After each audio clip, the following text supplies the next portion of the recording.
Now we really know what Venezuela was all about. Now we really know. Well, we know it was one of many things. And really, at the same time, no one has any clue what's going on. Sure, it's military. We want Russia and China out. The U.S. couldn't have that in the Western Hemisphere. There's no way. We want that oil. Of course, we want that oil. Who knows? Probably wanted the gold and silver as well. I'm sure we wanted the Bitcoin mining machines, all these different wonderful spoils of war. And all of a sudden, the admin has something hot to trot for regime change, which forever wanted nothing to do that. I mean, the one thing we could say about Donald Trump for a long time, really forever, and it's frustrating in a way, selfishly, because he was the one person that I said for a long time, just as a general thought, that he was the only person against war. Well, how times change, and we're gonna go country to country and hop around. We're living through a moment where the scale of political power in America feels really downright unrecognizable. Just this week, Donald Trump suggested a $1.5 trillion military budget. What do you think this means for Bitcoin? A $1.5 trillion military budget. We just passed 1 trillion recently, nearly doubling what was recently approved. He suggested it. It was not passed, but he just suggested it. What in the world is happening? Well, global military ventures only intensify. Back home, many Americans feel like they're under siege, not just from foreign foes, but from their own institutions, more importantly. The voting system, federal law enforcement, border enforcement controversies, and they all make you think of historical standoffs like Ruby Ridge. They still echo today, where Americans, and we're going to get the clip. There's a clip recently that I just heard about, and I have not been able to get it yet. It was played almost nowhere, about a high level military, U.S. military ranking officer who said that the government can do and will do bad things to American citizens on American soil going forward, which is a first of any kind. We've been doing these different missions or strikes, we'll call them, in other countries to American citizens. But now, just now, a couple months ago, really under the cover of night, no one showed it. Now all of a sudden, we can do it to people here in the country. How do we think that's going to play out? And more importantly, where are people going to run to? This is a Bitcoin show, after all. And again, the legacy headlines jump to crazy Bitcoin price targets, with some analysts talking about Bitcoin at 200,000 in 2026, among others, which we'll touch on here in the coming week, while markets themselves aren't quite that convinced yet. And then there's the strategic energy assets once tied to Venezuela. The big story here. They've been scooped up for a song by political donors and are now at the center of global power plays. Nothing in politics happens randomly, as Ronald Reagan once quipped. Deals are made, interest groups benefit. So what's the real story? It's not left versus right. It's not red versus blue. It's power concentrated in ways the average citizen barely understands. Why? Because the average person doesn't think like this. The average person isn't out to get other people. The average person isn't out to get their neighbor. The average person just wants to be left alone. And that's exactly what evil wants. Evil wants to be left alone so it can operate in darkness. Today, we're going to spend a few minutes unpacking how we got here, and crucially, how we fix it without descending into chaos.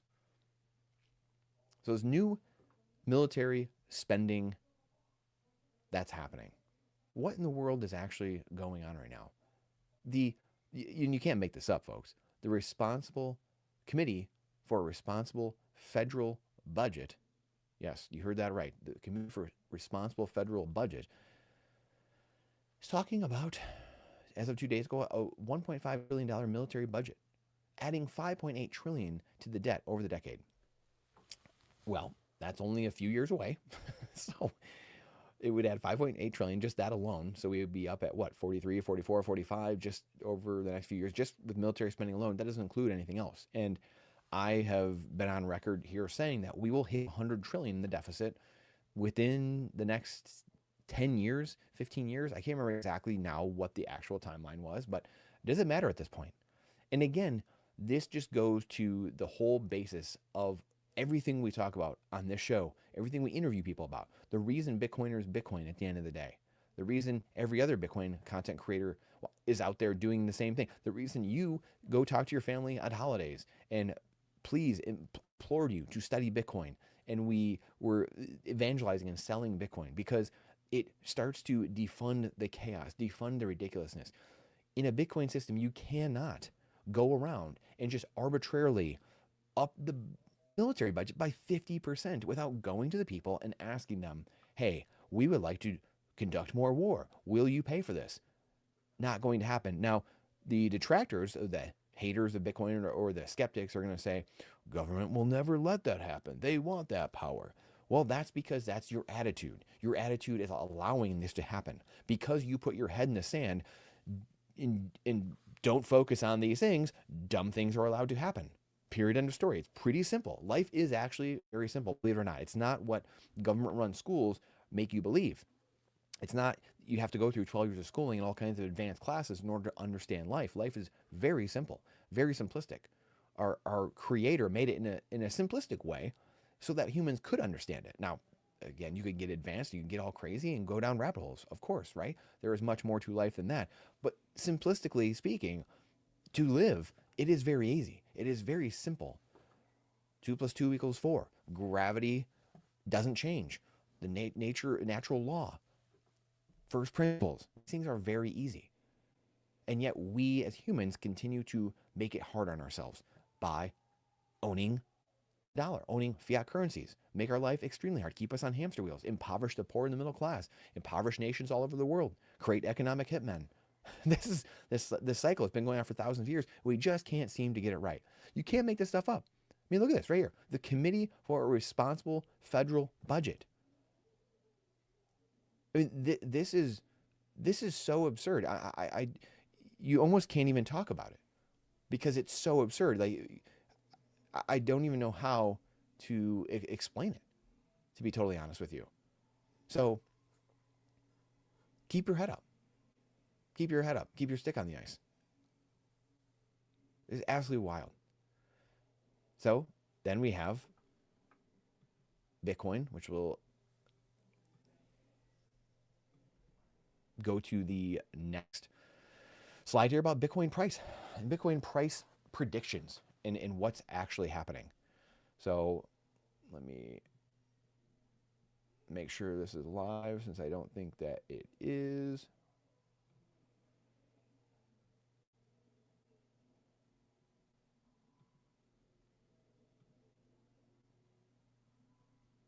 There we go. Now we're rocking and rolling.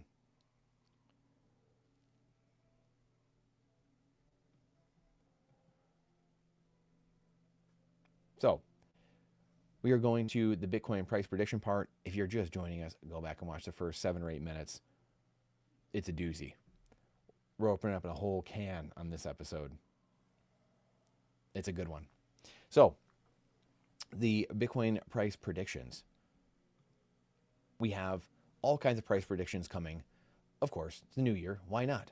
Why not with our new price predictions? You got to have some price predictions, right? But Goldman Sachs, which I'll pull it up here, just called for $200,000 Bitcoin in 2026. And again, this is an obvious, after going through the first section that we just went through of what's actually happening here and the government printing currency, fractional reserve banking system backed by nothing, which, mind you, we just talked with the government wanting to, and Donald Trump wanting to increase the military budget by $500 billion. We just crossed that $1 trillion mark. Where do we, again, we've said this as well, the national debt is the Bitcoin price at the end of the day. It will be the Bitcoin price. We are going the way of the Roman Empire. The military will be the downfall of us. And that hurts to say as someone who wanted to be a Navy SEAL, who spent his life playing at the highest levels of hockey and wanting to be a Navy SEAL, went the hockey route, and loves the military. And here we are. The military is going to be our downfall, unfortunately. So you have people like Goldman Sachs coming out. You cannot bet against Wall Street fear and greed. Wall Street fear and greed. There's a reason the Trumps got in the Bitcoin bed. There's a reason his sons are in it. There's a reason Lutnick's in it. like or love or hate these guys, doesn't matter. There's a reason when you think Larry Fink's getting in here, or Goldman Sachs, all these yahoos are getting in here just to have their investment go down. And now Van Eck with their crazy price predictions, Vanguard with being against Bitcoin forever, and then now they're telling you, hey, this is what we're gonna do. And of course, I'm not even sharing that. There we go. So they're telling you, oh, this is what's going to happen. Of course, they're going to pump the bags. But the job of all of us is to educate people along this path so that people can see the forest from the trees and see what's actually happening. Because the military being the downfall, things will collapse. Things will go down over time. And the life raft has to be there. So we just talked about the budget increase, what Trump wants. What Trump wants, Trump's probably going to get here. So we're going to have massive increases. We're going to have $100 trillion debt. Where do we think Bitcoin's going and all that? Where do you think, truly, where do you think? Zoom out. Zoom out. This is why education is so important. This is why self-custodying, studying Bitcoin, self-custody, run a node. This is why this is so important. This game is only going to speed up. It is only going to speed up at the end of the day. So, again, Wall Street, fear and greed. Do not bet against it. There's wide-ranging Bitcoin forecasts. This is why we don't sit here and talk about this all day. We don't chart boy it all day long, TA, because it doesn't matter. We are on a life raft off the system. I don't care if the chance is 1% survival. The Titanic is going down. The legacy debt-based monetary Titanic is going down. And for those people that have not studied the system that long, or they haven't studied money that long, that might seem like a crazy statement. Most people don't understand that. We've shown the meme here many times, right? We've shown the meme, the Titanic meme. I'll bring it up. I'll bring it up here again. There is no better thing to show than, let's see, where's my Titanic meme? Here it is. There's no better picture to show than this right here, because most people think that the US dollar is going to be great forever, and the military is going to be great forever, and that we can't do any wrong. Well, I got a news flash for you, Walter Cronkite. You're wrong. This thing's going down. The US dollar continues to lose against hard assets. That's why gold and silver have been skyrocketing. That's why Bitcoin went from having no price, mind you, 17 years ago, to now it's whatever it is, $90,000 per coin. Why is that? And people say, well, Bitcoin only exists because the government's printing currency and doing all this crazy stuff. Exactly. Do you think that's going to stop?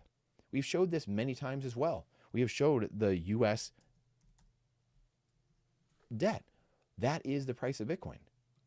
That is what's happening. That is what will continue to happen. The dollar's lost 99% of its purchasing power over the last 112 years. And that will continue. We will keep having fake debt ceiling arguments. I'll share this other one for those of you who have not seen the debt zoomed out before and not actually seen what this means, I guess, because this is the price of Bitcoin when you zoom out. This is exactly what the price of Bitcoin looks like, right? So that is what's happening, and that's what will continue happening.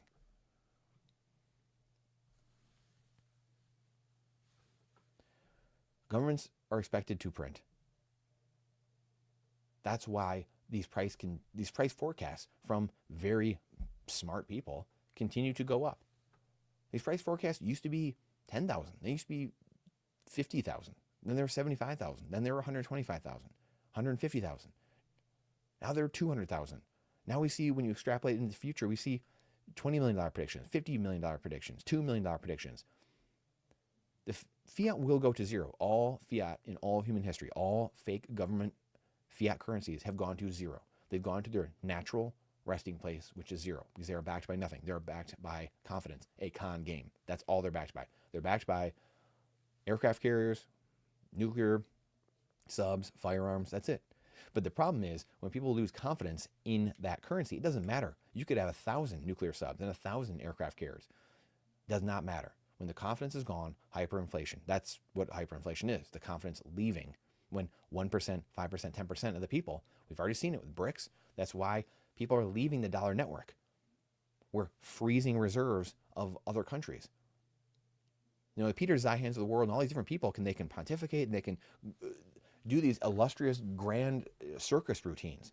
I went to an Ivy League school. I went to these. It doesn't take a rocket scientist to figure these things out. It's very easy. We are printing ourselves into oblivion, and we are being called out. Our bluff is being called out, and eventually we will collapse on ourselves. Every empire has done it.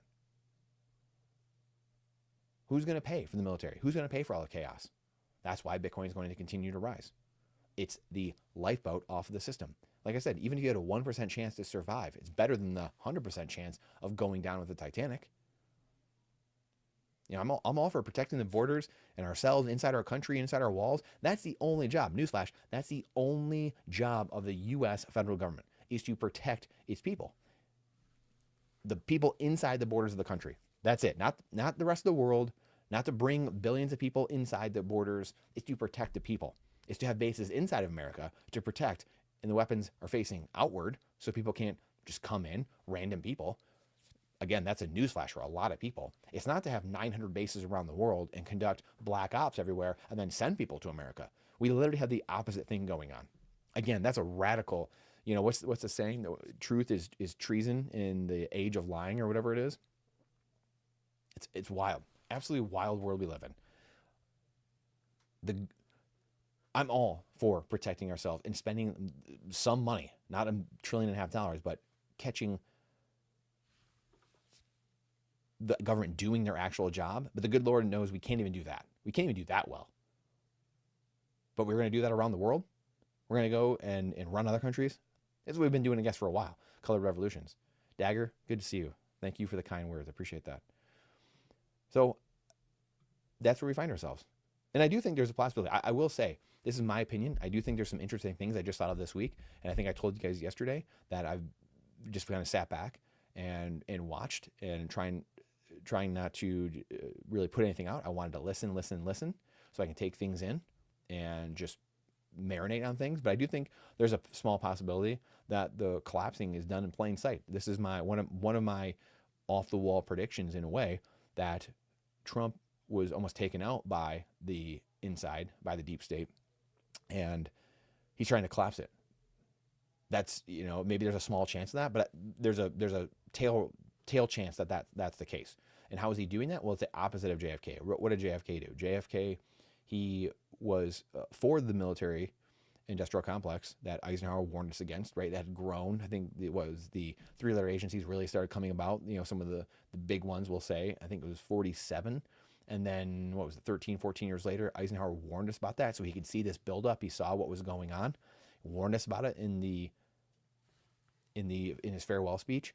Nixon was against the buildup and in all this military intervention type of stuff for the most part. And this is what the campaigning was about, at least, right? And JFK was for it. And then he changed his mind once he saw the Bay of Pigs and he saw what happened there and his intelligence lying to him. He turned, and it became this battle, and then he eventually got taken out. Now, Trump, if you keep saying, is the one big thing people keep saying too is that, oh, wow, the people keep, he's telling it, hey, the CIA is doing this and drone striking, and like we got these agencies doing these rogue things, and like it's crazy, the world order is collapsing, and international law and all these things. What if he's doing it purposely? How do you take him out if he's collapsing it and getting his way, but he's doing it right in plain sight? How do you do that? Much tougher that way, because if it's in back channels and back rooms, you can just take someone out and look, 60, 70, 80 years later, we still don't know what happened in 1963. Well, we don't have the actual proof, I guess. But this is, as you watch people and you kind of start watching, going through all these different perspectives, it is interesting to kind of go through it. So maybe he's, again, some people are going to say, oh, okay, like you're giving Trump, he's playing 5D chess here. Okay, great. I'm just saying it's a tail risk. It's a possibility. The Trump administration also, I do think this is more plausible, though. This is part of, whether they want to do these things. I believe that he wants to reshore things. I think just as a country, for your own security, you do need to make important things in your own country. It doesn't matter really who you are. Not everyone can do it, but it is important for your own safety, security, whatever. So I do think he is trying to actually do that. That's my belief. Again, we can debate about that, but I do think he's trying to do it. I don't think it's going to be some 1 year, 4 year thing. It's going to take a decade or two to do all these things. So who knows if this goes on into the future. But I do believe that a lot of what happens though, and we're going to talk about one of the big payoffs here in a minute. What was Venezuela really for? Well, I think a lot of these operations and a lot of things that are going on, I think Trump really learned in the administration, because they talked about this a year ago when he got inaugurated, the speed at which they were doing things. There's reasons to use speed. One is obviously to just jam a bunch of things through, cause chaos, confusion, and distraction, right? And that's the big thing I think he learned, is that we need to get these done just through a speed and timing thing, but also a speed and chaos, speed and distraction. Because if you have the news cycle, if we're doing stuff every day or every couple of days or once a week, you see how the news all of a sudden, I mean, you had the tax revolts going on 2 weeks ago in Minneapolis, and now all of a sudden it's Maduro's getting snatched and grabbed, and we're talking about Greenland. And then, oh, by the way, now ICE protests are breaking out, out of nowhere, and bad things are happening there all of a sudden. And we know how those go, brick pallets being flown in, people being bussed in. So it feels like we're being played once again, which we are, obviously. And even when here, watching this, or seeing any of my stuff before, or coming here and we're all chatting, you're being played, obviously, right? Like that's what the dollar incentivizes. That's what fiat political currencies incentivize. It's a zero-sum game, race to the bottom. You're circling the drain, and everyone's against each other. Consumers and producers are pitted against each other. Neighbors are pitted against each other. The state and the individual are pitted against each other. That's what is incentivized in a fiat system backed by nothing, because now it's a scam-based system. Because if your time and energy can't be stored in anything, you now have to do anything and everything, and I mean anything and everything, just to survive, right? You're going to scam the system, and you have the incentives of the government itself, right? They don't incentivize. Some of you may have seen, maybe we'll do a show on this later, the Mike Green article of My Life is a Lie. And now you're in poverty if you're under $140,000 income each year. And the incentives of the system are such that expenses are keep running away because of the printing of currency. So now you have to keep scamming. I need to scam the system in every way possible because I'm in poverty and I can't afford my rent. I can't afford food. I can't afford my children. I can't afford anything. So now I'm getting married later. I'm having less kids. Society is dying because I can't afford anything. And now I have to be a serf of the state. I'm going to surf on the coattails of the state, literally. And you're incentivized not to not even get out of that poverty, because now you're in this weird gap, as he calls it, this cliff, where you get above $40,000, $50,000, $60,000, and now all your subsidies go away. The productive people of society aren't paying for you anymore, so you're incentivized to stay in that world. And that's where we find ourselves. So unless you're really wealthy or you're really poor, all the people in the middle class are getting completely crushed. Most people are getting crushed at the end of the day. So the big story at the end of the day. So this is, obviously the debt ceiling. This, again, you got to keep the main thing the main thing. You have to keep the main thing the main thing. That's the thing that I don't know if we understand either. We can watch headlines every day. I see, the price talk all the time. It's the same thing being beaten over the head every single day, but it distracts us, in my opinion, from building. It distracts us from our sanity, because then we get depressed. We lash out. We get emotional. When we're focusing on price constantly, which is a fleeting metric anyway, we start losing focus on the main thing at the end of the day, which is adoption, it's education, it's studying Bitcoin, running a node, self-custody, helping others do the same thing, keeping our sanity. Because the price is going to go all over the place. Wall Street fear and greed, right? Countries are doing their thing. It's literally the freest and most open market in the world, and there's competitors everywhere. I mean, we get to sit behind a computer, we get to sit on a computer or on our phone and watch this and just hang out together and do things, but we are part of a global community. What other protocol on earth do we all get to be part of this global community, this global network? I mean, it's wild. It's this global monetary network. There's nothing like Bitcoin. And so there's inputs from all over the world. It's the true free market. It's the feedback loop that we've needed forever. And we finally have it. So the big story to me here is, that I want to touch on, which is, we've circled it to a degree, but the Venezuela, Citgo, Chevron situation that's going on there, strategic deals. The U.S. actions in Venezuela, including, the ouster of Maduro, obviously, have strategic, energy, and financial implications. A Trump-aligned donor acquired Citgo, I got to find the article, at a steep discount, potentially benefiting from Venezuelan oil flows now being redirected to the U.S. market. And who other than Bitcoiners would have seen this coming? I mean, you can't make this stuff up. You really cannot make this stuff up. But this is how it works. If anyone's seen the House of Cards, watch that show. And this is how the game works. It's how the game works. Right? So I'm going to share this article. These Trump supporters, financiers, and energy tycoons could make billions from the Venezuelan invasion. No way. No way. Trump backer and hedge fund billionaire Paul Singer is getting credit.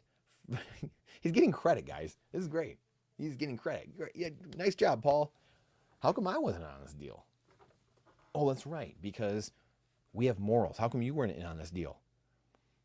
It's a fallen world, guys. Bitcoin is the truth. It's the 10 minutes truth. TikTok next block.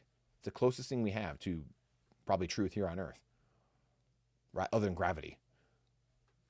Trump backer and hedge fund billionaire Paul Singer is getting credit for his prescient $6 billion bet on oil refiner Citgo. Others set to cash in on the deal include Goldman Sachs alums, oil tycoons, and private equity billionaires. Wow. I mean, that's incredible. After the U.S. military abducted Venezuelan president, you can't make this stuff up, Nicolas Maduro on Saturday, Wall Street watchers were quick to declare the biggest winner. How did it on Saturday? I mean, it's on Saturday. This is what, an hour afterward? So all of a sudden, a bunch of these guys just knew immediately, oh, Paul wins. Good job, Paul. Good work, bud. That was a good move. You got that thing for a song.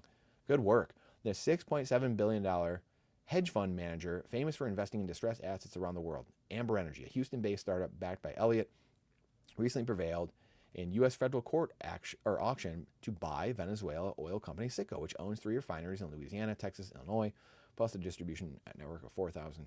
What many deem to be a steal. I've heard of 10 billion, 15 billion could be worth, and he bought it for what? Was that 6.9 billion? 6.7 billion? A Trump supporter who helped bankroll his transition team.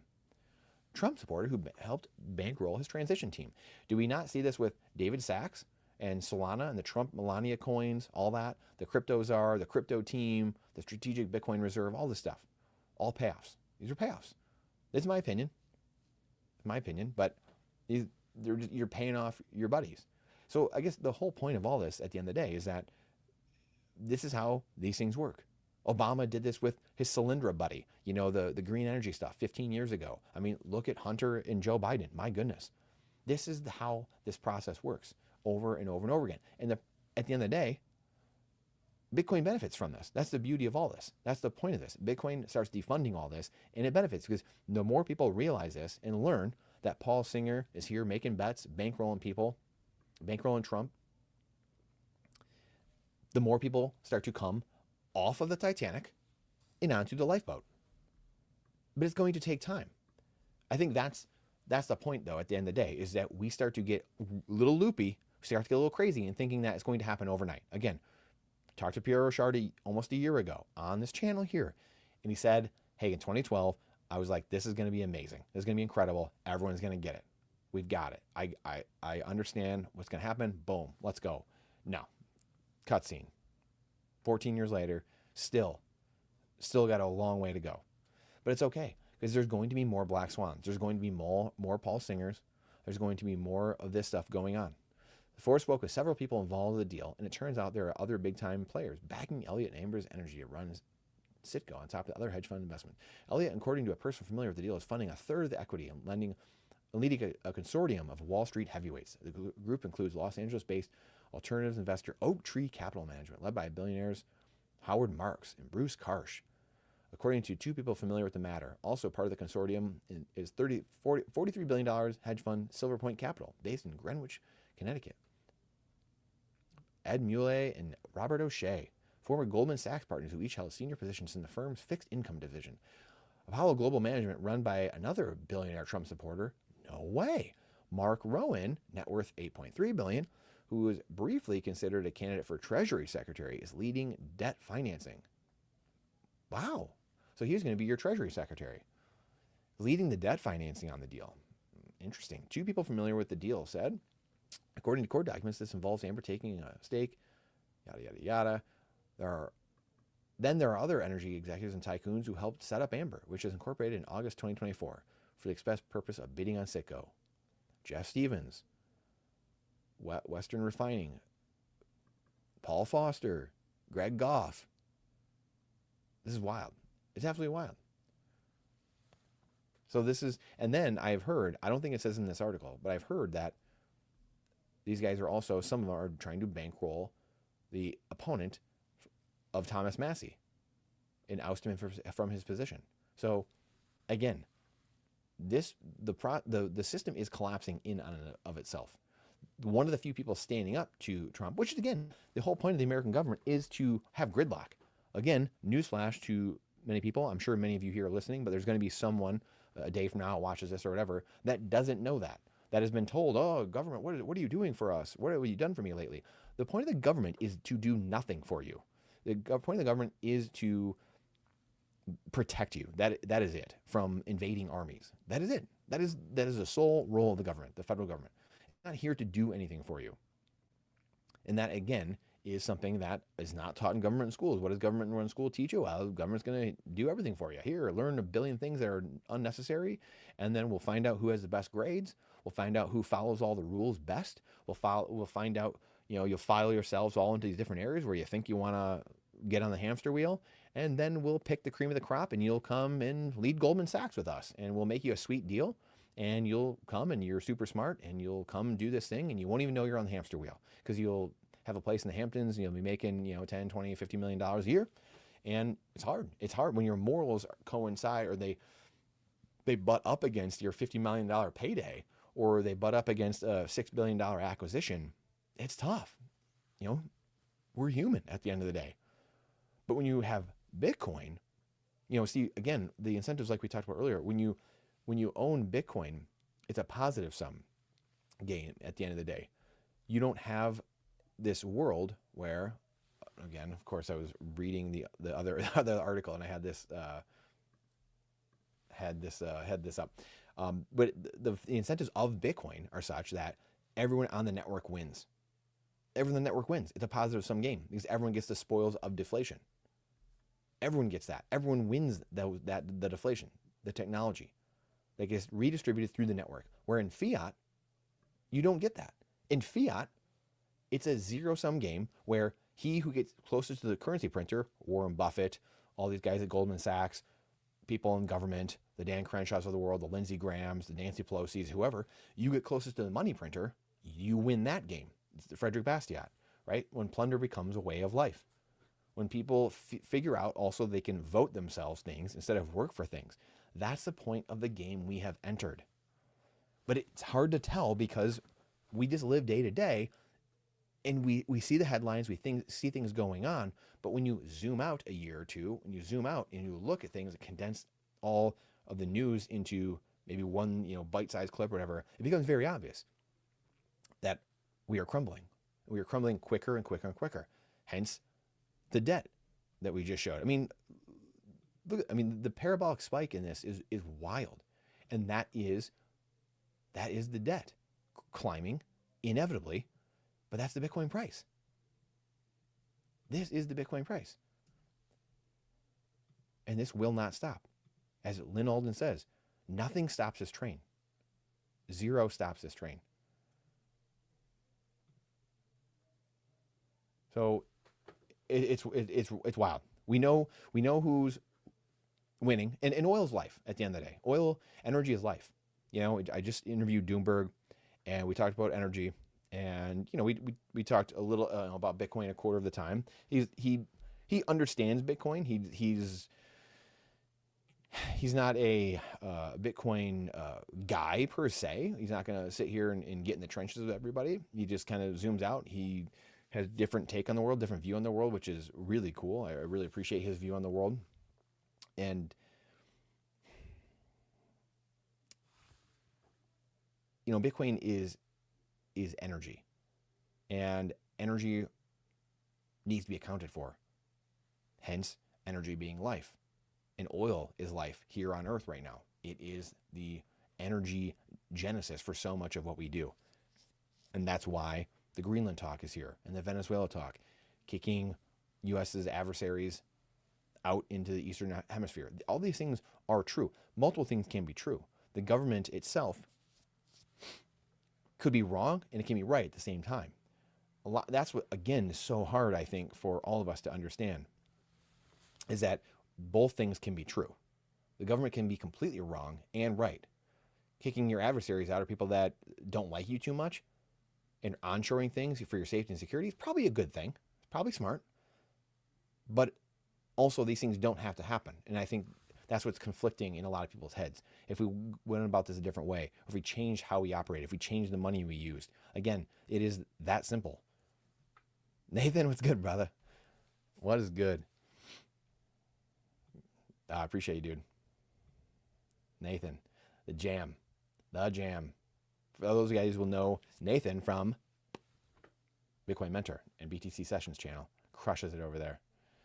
What is good? So we know where this is headed at the end of the day. We know exactly where it's headed. But I think that the fascinating thing is people who don't care about some of the culture wars, but they care about some of the others. Like you have, the Max Blumenthals of the world, or you've got Jeffrey Sachs, who some of these guys are brilliant guys.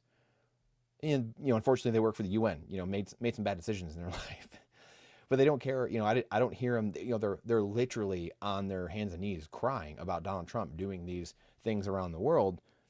But I don't see them caring about, Charlie Kirk or Minnesota, the tax fraud going on everywhere inside of America. So it's, it's a little bit misplaced. And so it's the litmus test. Do you care about just your things, or do you care about everything? And that's what I think is really fascinating and really kind of smokes people out. And Bitcoin itself is a litmus test, right? It smokes people out. Yeah, smash that like, as Nolan would say, right? Smash that like. We like the likes. So appreciate it, brother. Good to see you. Glad to get you live. We got to get everyone on here at some point too. Finally, the last few weeks have been crazy for me. So really the last month. So got to get everyone live together. Too fun. We did the Christmas special, so we got to get everyone on here. I was on with Walker earlier today and Hank on Roxham, so that was a lot of fun actually. It's been a long day. 2 recordings and Roxham earlier. So my energy is not quite as high as it usually is. But yeah, anyway, this is the time. This is the time to try men's souls. It truly is. So the power brokers, as we've seen back in World War I, World War II, they're invested on both sides. They win in both outcomes. They preserve their influence. They're more concerned about preserving their influence and not necessarily liberty for all of us. That's where the average person comes in. The average person is always waiting for someone to do their bidding for them. Mr. Smith goes to Washington. Someone needs to go to Washington and help me out. No, it's us. It's on us. It's on us to study Bitcoin, run a node, self-custody, have our local meetups, do the things in Calgary like Ben and Nathan are doing. The Bitcoin rodeo, do all the conferences, all the different little things that people can do to build up the circular economy, to build up this world, this life raft off of the failing system. We can just go do things. And I think that's the thing that no one wants to hear that, unfortunately. And it's not sexy. It's not, number go up. It's not like, here, chart boy, we're going to do something and sit. But that's what's been distracting us, in my opinion. I wholeheartedly believe that we've been very distracted the last 2 years by price, by ETFs, by Wall Street, all this, and it's stalled a lot of the greater growth of what's going on. And which way, Anon? Which way are we going to go? So, yeah, exactly. We do. We need some acceleration, that's for sure. We absolutely do. And we're getting it, Nathan. That's for dang sure. We're going to have more Minneapolis stuff going on. Now I'm getting fired up. Now we're going to have more Minneapolis stuff going on. We're going to have more raids going on around the world. We're going to have more bombings. We got, just the poly market. Someone made the huge bet on the attack of, whoever attacking Iran in, 2 weeks, 3 weeks from now. It's going to get sped up. It's absolutely going to get sped up. And the dominoes are going to keep falling, and people are going to keep waking up. And that's why I think it's so incumbent on all of us to actually continue our education and continue educating other people and continue speaking, because people will come. If you build it, they will come. Right? It's a field of dreams. It's all over again. So this is, again, people in power right now, the incentives of the system are such that they are there to preserve their own influence, their own wealth and power, and not our liberty. We've talked here about, we've read the Declaration before. We've read some common sense together. We've read the Declaration, the beginning of that in different pieces. Governments are instituted among men. Governments are instituted among them to protect their God-given unalienable rights, period. And that goes for all countries. That's not just America. That's how all countries should be running, really, at the end of the day. But it's not our job to go in there and make regime change. I mean, those things are out there, right? The Bill of Rights is out there. Maybe not every country has seen the Bill of Rights or the Constitution or Declaration of Independence, but it's out there. It is out there in the world, and that should be the aim of every country. It's not our job, the West or America, to go out there and actually do it and regime change everyone. That's not our job. That's exactly what empires do, and that's how empires crumble, and that's the whole point of this show, and that's where we're headed. So the life raft off that is Bitcoin. The real political divide is between those defending constitutional norms and those who leverage state power for personal or factional gain on both sides of the aisle. So I guess at the end of the day, how do you triangulate truth? I'm curious how you triangulate truth. I believe it's watching parties, or watching all parties, watching news from all the parties, watching news from a bunch of the different countries. So from adversarial countries, from your own country, from different countries, from different asset classes. Like I told you in the beginning, I've been watching stuff over the last week or two from gold and silver bugs, the macro stuff, the geopolitical people, professors, left, right, the legacy media, alternative media. I mean, I've been going through all of it just to get a general sense of what's going on. And again, like I said, the general sense is no one has any idea what's going on. And I joke, partly serious, but also the one thread is that a lot of people think it's a fracturing of the world, the multipolar world. It's the, what is it? The Brzezinski, the global chessboard. What's that? The book? I forgot what he had wrote. But it's the fracturing of the world. Now, people, how do they come to that? Is it something that the U.S. is doing themselves? Was it a deal between Russia, China, and the U.S.? No one knows. No one will probably ever know. But it's how do you prepare? How do you prepare at the end of the day? Yes. Yeah, Nathan. Absolutely. Should add the Cypherpunk manifesto to the reading list. 100%. And let's keep the price down for one more year. Yeah, and I think that's what, we're going to talk about the price. Like I said, it's going to be a part of it. Obviously that is a part of Bitcoin, but at the same time, the distraction of price over the last year or two specifically, I guess is what I'm saying, like Wall Street ETFs. And because I think narrative control is a lot of the problem in that sense, where if it's just Bitcoiners talking about price, then hey, that's okay. But Wall Street ETF, all this stuff has been a distraction in the sense of all this activity has happened, and where is price? A lot of people, I think, would have thought it would be at 500,000 by now, or 250,000, or 200,000, or 750,000, or whatever. I mean, look at how many predictions we had. We had 100 people on the show over the last year and a half. Nathan's interviewed tons of people. This is one of the smartest minds in the world. And I mean, let me tell you, I don't think one person said we're going to be 90,000 January 2026. Not one of them. So it's a distraction at the end of the day. And it's, again, not that we don't pay attention to it ever, because it does bring in the normie, it does bring in people. But Bitcoin is 17 years old now. Bitcoin is in a different phase now where it is growing. It is definitely growing. It's becoming its own thing. It's protocol that it's maturing in the sense that, is it going to have explosive growth going from 90,000 to 900,000 like it did 5 years ago or 10 years ago, and like shock and beat everyone into submission? I don't know. I mean, it could. I do hold out that it can do that still, because it is a finite asset. But I don't know the probability of that happening anymore, right? And I think that's the thing that is a little.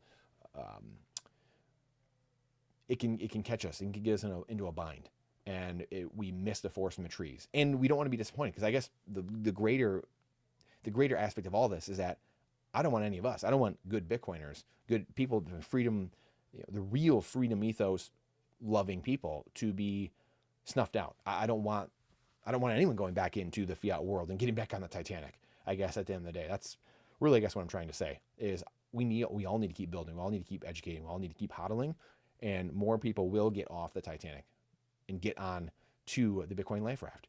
But we have to be here for when they're ready. It's not going to be on our time. Yeah, I don't think people do either, Dagger. I absolutely don't think people understand Bitcoin enough to have such an increase. Unfortunately, and again, I would love your thoughts, Dagger, Nathan. Um,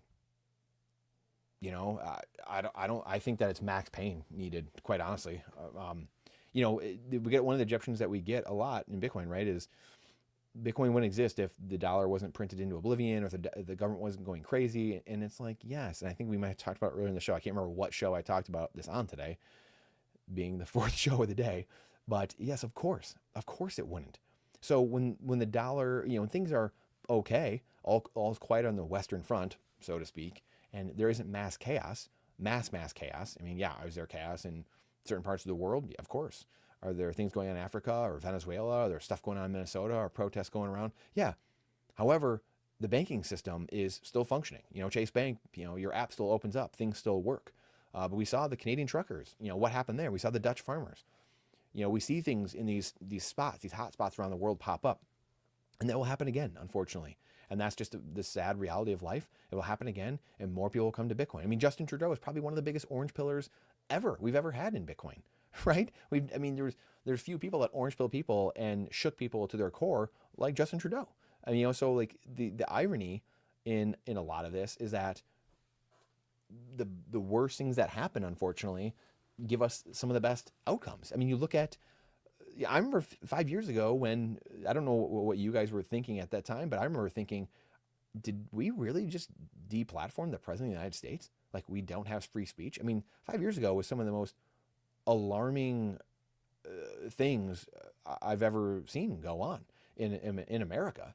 And here, here we are. We've had some great outcomes because of it. Nostr is here. We have, different apps, different clients on Nostr. We have Jack Dorsey leaving and going and doing other great things. Now, the things he did at Twitter, hey, that's not my place. Whatever it is, what it is. That's the past for now. Elon buys Twitter. And hey, there's more freedom. Again, we can debate that. But there are a lot of stuff that goes out on Twitter that normally wouldn't have been, normally would have been shut down, obviously. And then the things that Jack Dorsey is doing, obviously, with whether it's the BitChat stuff or the BitKey and the Cash App stuff and just the adoption in general and the circular economy. That is massive, and we need much more of that going forward. And it doesn't have to be billionaires doing it. It can be all of us building. And so, unfortunately, again, humans generally learn because the pain to change has to be greater. Take that back. The pain to change has to be less than the pain you're experiencing currently. And we're just not at that point. We're just not. I thought 15 years ago people would be at that point. 12, 13, 14 years ago, I thought people at the bottom of 2012, the bottom of the recession, I thought people would be, here's a great example. Look at what happened there. Barack Obama was in power for 4 years, passed the Affordable Care Act, which skyrocketed healthcare costs over the last 15 years. I have seen that personally running a business the last 15 years. The healthcare costs went massively, hence why Crowd Health now, a handful of years ago, they're one of our sponsors now, because I couldn't do the Blue Cross Blue Shield. I wasn't even doing the government plans, but the other plans, the private, whatever, the other insurance companies were so increasing so much every year that you couldn't do it. It was so ridiculous, the deductibles and the premiums, that I went and looked for other solutions. And God bless someone like Andy Schoonover and other people, other entrepreneurs that said, I'm not doing this anymore. I'm creating a solution, a crowd sharing, crowd health solution to go do something different and disrupt this system. And so people are starting to do that all over the place. So that's, from bad times come good outcomes. So we'll have it. To your point, Dagger. People do not understand now because they don't need it now. They don't need it, but they will, because as we've showed, the debt chart, here's the Titanic. Everyone thinks, oh, everything's great, everything's fine, but we know differently, unfortunately, and we're trying to get people on the Titanic. Yeah, that'd be amazing, Nathan. That would be awesome. If the Alberta Independence Movement, let's go, movement, trucker protest 2.0. That'd be incredible. That would be incredible. So, triangulating truth. We know the backroom dealings, what's actually happening, what's going on in Venezuela. We know what this stuff's about. But that's why being on the life raft is so important, and not getting off the life raft. Remember, the water is very cold. It's dark. It's middle of the night. You're not going to survive long if you're not on the life raft. So, huddle, be smart, run a node, self-custody, help others do the same thing. If you have a talent and ability, go do it. Staring at charts all day long, staring at price, is not going to get us anywhere. It just won't. So what are we doing to affect change? What are we doing? Because at the end of the day, it's, I love Doomberg. I love Doomberg in the sense that he's a smart man in saying, don't be a whistleblower and don't be a martyr. I get it. I totally get it. At the same time, someone has to be George Washington. Someone has to step up. The Paul Reveres of the world. Someone has to sign their name on the Declaration of Independence. Someone has to do those things. We don't exist. This area, what we have now, doesn't exist if people don't stand up. And so that's the world we're in, and that's the world we're heading to. But again, to Dagger's point, probably has to get worse before it gets better. So amazing stuff. That's all I got, folks. That's all I got. Late night Friday session. Had a little. Nathan is still trying to figure out all these the third different streaming platform I've used in the last handful of months. So I think I was not public. I was unlisted the first 7 minutes of the show, but here we are. So missed the good opening and everything, but hey, we're all good. We're all here. Stay in the fight. If you got a breath, still in the fight. So that's all that matters. But appreciate you, Nathan, Dagger. Everyone must be eating. Kind of a weird time right now. We usually have a bunch of people in the chat right now, talking, yucking it up, stuff like that. So got a bunch of people watching. I'm sure you're probably eating, doing something else. But appreciate you guys a ton. We will have something with Nathan soon, hopefully, to do a live here maybe the next week or so. Chris, what up, man? Love it. Appreciate it. We'll have Tony Yazbek interview coming out probably tomorrow. I mean, it could be Sunday, I guess, but it'll probably be tomorrow, should be. And then, we got some good ones coming up. That I was telling you guys about. Those will drop next week, probably 2 next week. A couple live streams next week. And let's rock and roll. Keep your stick on the ice. Keep your head up. Keep the main thing. Remember, here's the debt. We're getting off the Titanic, guys. Here's the debt at the end of the day. I don't know why it's not. Let me share this. Keep the main thing. Here's the price of Bitcoin. Keep it the main thing. Fiat is going to zero, so Bitcoin is going to go up forever. It's going to continue sucking in everything in its path. Yes, absolutely. Well, we got to do a live stream and stuff like that. Appreciate you guys. Much love. Warpaint. Good to see you guys. We'll do a show with Nathan. Try to get Walker, Ben, Nathan, Joe. We'll get a big live stream. Try not to make it too much of a locker room like it was in the Christmas show, but try to make it somewhat different. We'll keep fighting the good fight. Appreciate you guys a ton. Have an awesome weekend. Again, we'll see you on Monday. And Nathan, I'm sure I'll talk to you. And we'll see you guys on Monday in live stream. Check the videos out this weekend. Interview. Tony Yazbek always brings a fire. Way more fire than any of us ever could probably combined. So appreciate you guys. Have a good weekend.